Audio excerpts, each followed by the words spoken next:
Hey guys, my name is Elijah, and in this tutorial I will show you how to transfer ownership of your sheet in Google Sheets.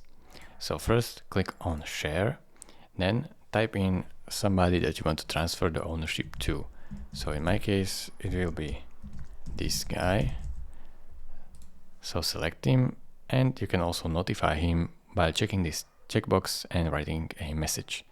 I don't want to notify him right now, so I will share it.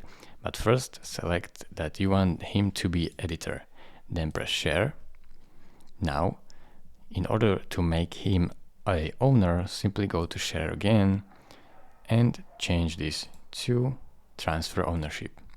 Now press send invitation, and once he will go back, you can accept it to transfer the ownership to him.